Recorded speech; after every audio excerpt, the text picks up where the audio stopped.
Assalamualaikum warahmatullahi wabarakatuh. Kali ini kisah dari balik tirai neraka, tempat makhluk-makhluk mengerikan berkeliaran. Bayangkan saja, ada yang memiliki taring sepanjang lengan, mata yang bisa menembus sukma, dan tangan-tangan yang siap menarik kalian ke dalam jurang penderitaan. Mereka tidak sabar untuk menghukum manusia-manusia yang durhaka. Yuk, tanpa berlama-lama lagi, mari kita simak bersama-sama 4 makhluk neraka yang paling mengerikan. Ular Sujaul Akro. Makhluk menakutkan yang berasal dari neraka adalah ular Sujaul Akro. Mungkin sebagian dari kalian belum tahu tentang ular Sujaul Akro.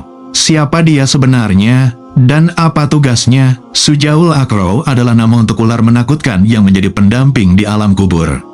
Ular ini diperintahkan oleh Allah untuk menyiksa umat muslim yang lalai dalam menjalankan sholat. Perintah untuk mendirikan sholat terdapat dalam beberapa ayat Al-Quran dan hadis Rasulullah. Sholat adalah ibadah wajib yang harus dilaksanakan oleh setiap muslim. Jika seseorang dengan sengaja meninggalkan sholat, maka balasannya adalah azab pedih yang dikirimkan oleh Allah. Di alam kubur, orang yang melalaikan sholat akan ditemani oleh seekor ular bernama Sujaul Akro.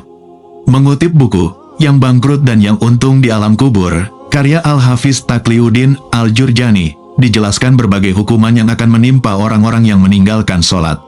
Hukuman yang menimpanya di kubur adalah sempitnya ruang kubur sehingga tulang belulangnya hancur berantakan. Selain itu, api akan dinyalakan di kuburnya siang dan malam. Tak hanya itu, orang-orang yang meninggalkan sholat juga akan ditemani oleh seekor ular bernama Sujaul Akro. Ular ini memiliki 2 mata dari api, kuku-kuku dari besi, dan panjang setiap kukunya sejauh perjalanan 1 hari. Ular itu akan terus-menerus menyiksa si mayit sambil berkata, "Akulah Sujaul Akro." Suaranya seperti gemuruh halilintar. Ular itu berkata, "Aku diperintah oleh Tuhanku untuk memukulmu atas kelakuanmu. Kamu menunda-nunda sholat subuh sampai matahari terbit, menunda sholat zuhur sampai masuk waktu asar, dan menunda sholat asar sampai maghrib. Juga maghrib yang kau tunda-tunda sampai isya, dan atas isya yang kau tunda-tunda sampai subuh." Setiap kali ular itu memukulnya, orang-orang ini terjerembab ke bumi sedalam 70 hasta. Demikianlah keadaannya sampai hari kiamat tiba. Selain itu, ular ini juga akan menyiksa orang-orang yang mampu dan memiliki rezeki, namun tidak membayar zakat. Menurut hadis yang diriwayatkan oleh Imam Bukhari, ular ini adalah simbolisasi dari harta yang tidak dizakatkan. Harta yang mereka kumpulkan akan berubah menjadi ular Sujaul Akro. Seperti yang diceritakan dalam sebuah riwayat hadis, Ali bin Abdullah menceritakan kepada kami, yang menceritakan kepada kami Hashim bin Al-Qasim, yang menceritakan kepada kami Abdurrahman bin Abdullah bin Dinar, dari ayahnya, dari Abu Salih As-Saman.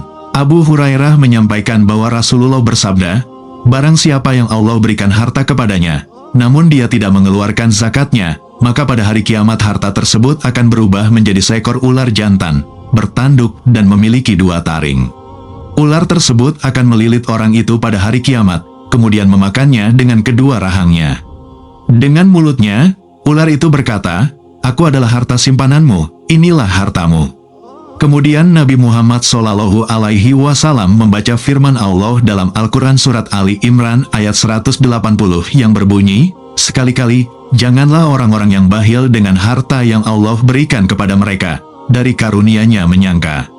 Hadis riwayat Bukhari, dalam Fathul Bari Syarah Sahih Bukhari. Bagaimana penampakan ular Sujaul Akro itu? Dalam kitab Fathul Bari karya Ibnu Hajar Al-Asqalani, terdapat beberapa penjelasan mengenai ular ini. Dijelaskan bahwa harta orang-orang yang menolak membayar zakat akan berubah menjadi ular.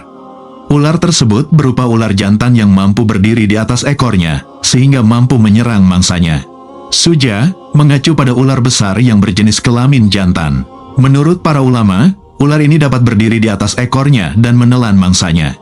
Sementara itu, Akro mengindikasikan bahwa ular tersebut memiliki kepala yang botak karena kandungan racun yang tinggi. Dalam kitab Abi Ubaid, disebutkan bahwa Akro atau kepala yang botak merujuk pada rambut yang rontok di kepala ular akibat tingginya kandungan racun. Namun menurut Al-Qasas, hewan ini tidak memiliki rambut di kepala, sehingga mungkin yang dimaksud adalah kehilangan kulit kepala ular tersebut.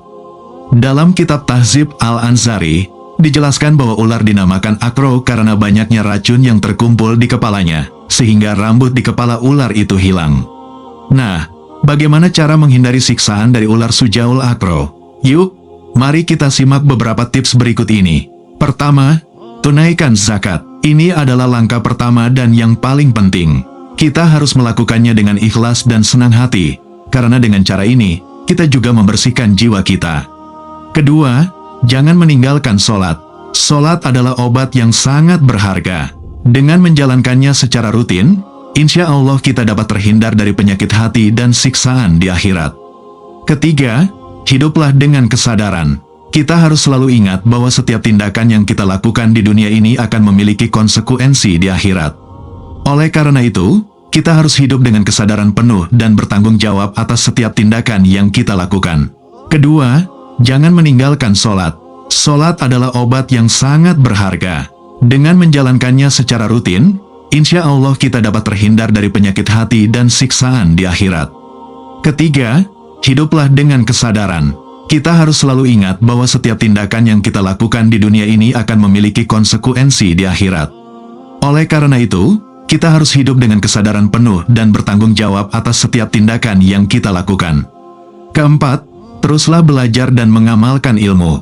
Ilmu adalah cahaya yang memandu kita dalam membedakan antara yang benar dan yang salah.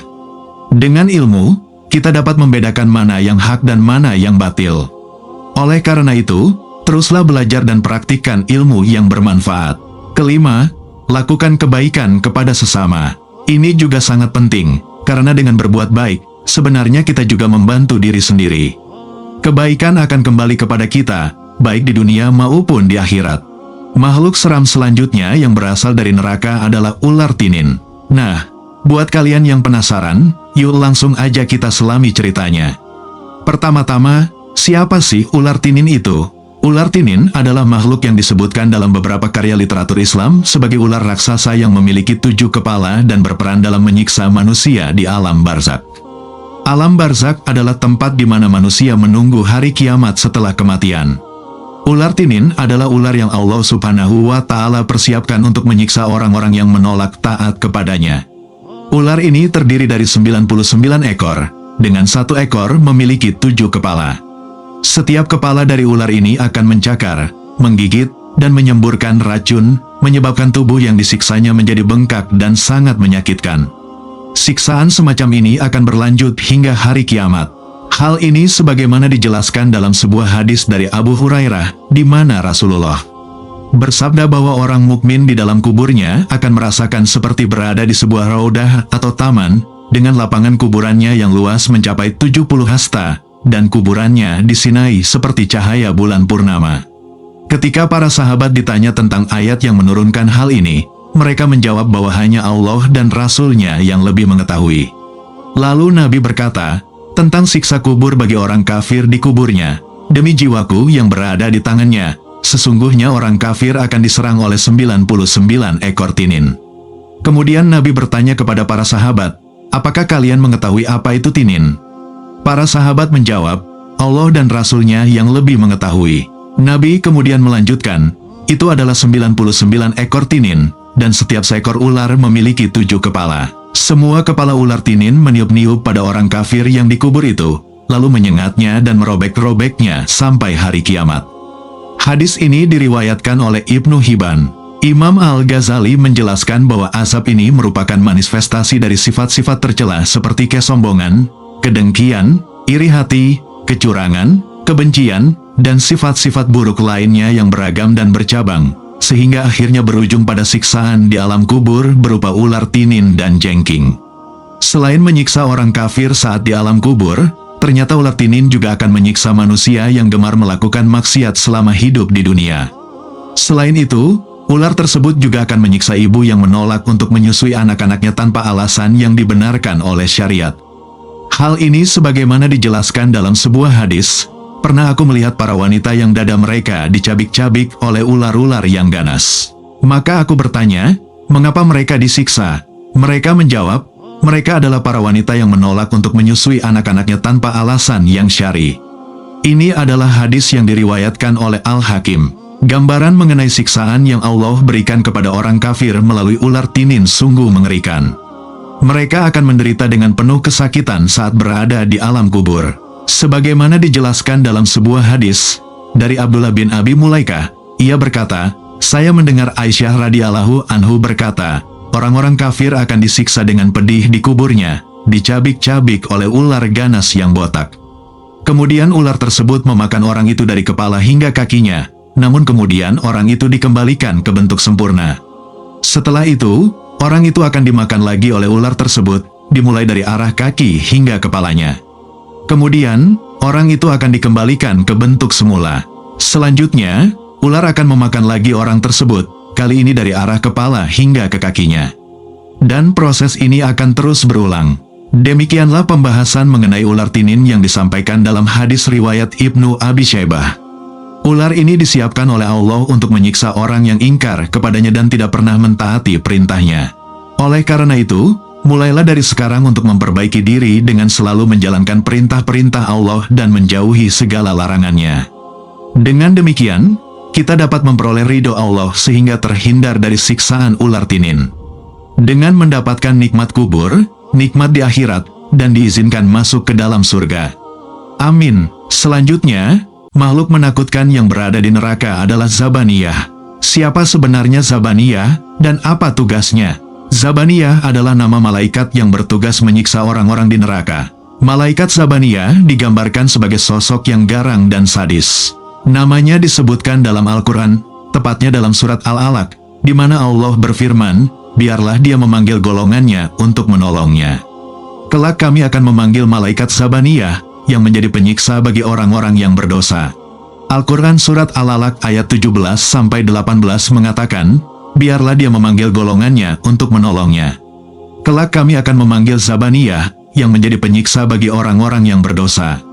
Ibnu Rajab Al-Hanbali dalam kitab At-Tawir Minanar mengatakan, Qotil mengatakan bahwa Zabaniyah adalah malaikat penjaga jahanam, sedangkan Atak menyebutnya sebagai malaikat yang kasar dan keras. Abdullah bin Abu Al-Huzil mengatakan bahwa Zabaniyah adalah pemimpin malaikat, yang kepalanya ada di langit dan kakinya ada di bumi. Atsar-atsar ini diriwayatkan oleh Ibnu Abu Hatim. Dalam buku Janibal Marifat, Dafiq Rahman mengatakan bahwa Zabaniyah adalah nama malaikat-malaikat yang bertugas menyiksa penghuni neraka. Mereka tidak mengenal ampun terhadap orang yang telah masuk ke dalam neraka. Sebagian ulama berpendapat bahwa kata Zabaniyah berasal dari kata Zaban, yang berarti mendorong atau menolak. Zabaniyah terdiri dari 19 malaikat yang dipimpin oleh malaikat Malik. Malaikat Malik, Imam Ibnu Katsir menjelaskan dalam kitab tafsirnya bahwa malaikat Zabaniyah adalah malaikat yang bertugas sebagai juru siksa atau malaikat azab. Mereka mengetahui siapa yang akan menang, apakah dari golongan mereka atau golongan lawan mereka. Imam Ibnu Katsir merujuk pada sebuah hadis yang diriwayatkan oleh Imam Bukhari dari Ibnu Abbas, yang menceritakan bahwa Abu Jahal berkata, sesungguhnya jika aku melihat Muhammad sedang sholat di dekat Ka'bah, aku benar-benar akan menginjak lehernya.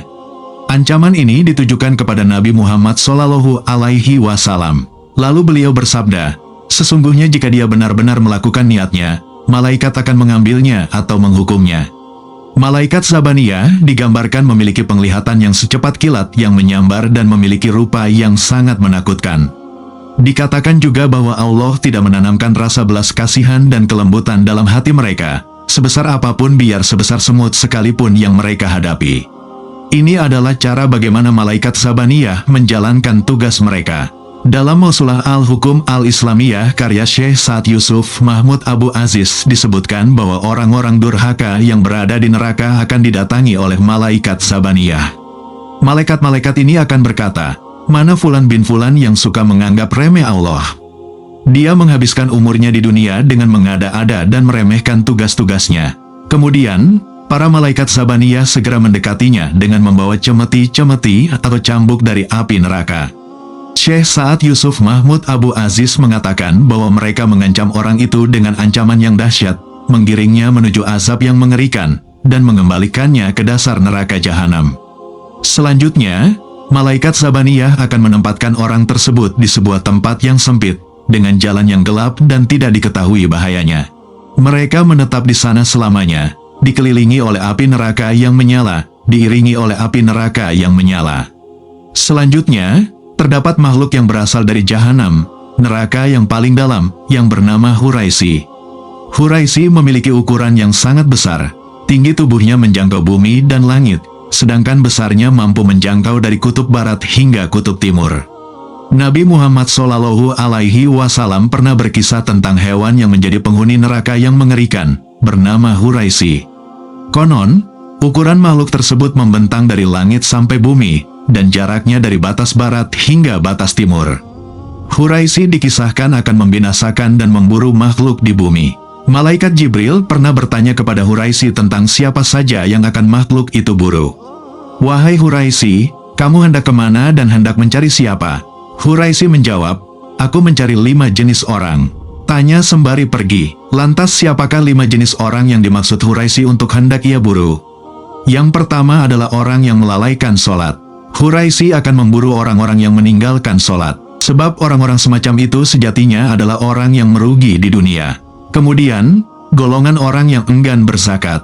Zakat merupakan kewajiban bagi umat muslim yang memiliki harta. Zakat dipercaya dapat menghindarkan orang dari keserakahan dan mampu membantu kehidupan orang yang berkekurangan.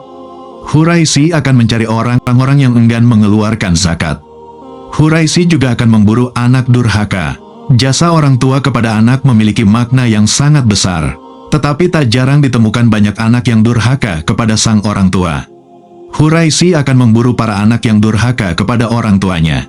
Huraisi juga memburu pemabuk atau penyalahguna alkohol. Huraisi tidak segan-segan memburu para penyalahguna alkohol atau arak karena peminum arak seringkali melakukan hal-hal keji. Dan yang terakhir, Huraisi akan memburu orang-orang yang gemar menggibahkan, yakni mengumbar gosip atau fitnah tentang sesama. Perkara dunia yang terjadi di dunia ini menjadikan masjid sebagai tempat berbincang-bincang masalah duniawi, sebanding dengan menzalimi rumah Allah.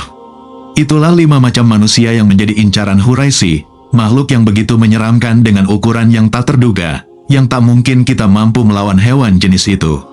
Semoga kita tidak termasuk orang-orang yang menjadi incarannya. Oleh karena itu, berusahalah agar tidak menjadi salah satu dari golongan manusia tersebut. Bagaimana caranya? Pertama-tama, kita harus ingat bahwa dalam Islam, kehidupan setelah kematian itu nyata. Artinya, kita harus memahami bahwa tindakan kita di dunia ini akan berdampak pada kehidupan di akhirat. Dan ada konsekuensi atas perbuatan kita di dunia. Agar kita bisa terhindar dari hal-hal yang tidak kita inginkan di akhirat, ada beberapa amalan yang bisa kita lakukan. Yang pertama, percaya dan taat. Iman yang kuat kepada Allah dan Rasulullah sangatlah penting. Percaya bahwa tidak ada Tuhan selain Allah dan tidak ada Tuhan selainnya, dan bahwa Nabi Muhammad SAW adalah utusannya merupakan dasar yang sangat penting. Itu kunci utama agar kita terhindar dari siksa neraka dan azab kubur. Kemudian, berbuat baik kepada sesama. Itu bisa menjadi tameng kita dari api neraka. Ramah dan suka membantu adalah sifat yang disukai Allah. Selanjutnya, sholat 5 waktu. Sholat merupakan ibadah wajib yang harus dijaga. Menangis karena takut kepada Allah, pernahkah kita mengalaminya? Itu bisa menjadi salah satu cara bagi kita untuk terhindar dari siksa neraka. Kemudian, amar ma'ruf nahi mungkar. Mengajak kebaikan dan mencegah kemungkaran itu juga sangat penting. Dengan melakukan itu, kita tidak hanya menyelamatkan diri sendiri, tetapi juga membantu orang lain. Selain itu, berperasaan baik kepada Allah juga sangat penting. Selalu memiliki harapan dan berperasaan baik kepada Allah dapat membawa kita ke jalan yang lebih baik dan terhindar dari siksa. Itulah beberapa tips yang bisa kita lakukan untuk menghindari siksa kubur dan neraka. Ingat, semua ini harus dilakukan dengan ikhlas dan konsisten. Jangan lakukan dengan setengah-setengah. Semoga kita semua bisa terhindar dari hal-hal yang tidak kita inginkan di akhirat. Amin. Demikianlah yang bisa saya sampaikan tentang beberapa makhluk-makhluk Allah yang berasal dari neraka dan bertugas untuk meniksa manusia yang durhaka kepadanya. Semoga kita semua selalu dalam lindungan Allah dan mendapatkan surganya. Assalamualaikum warahmatullahi wabarakatuh.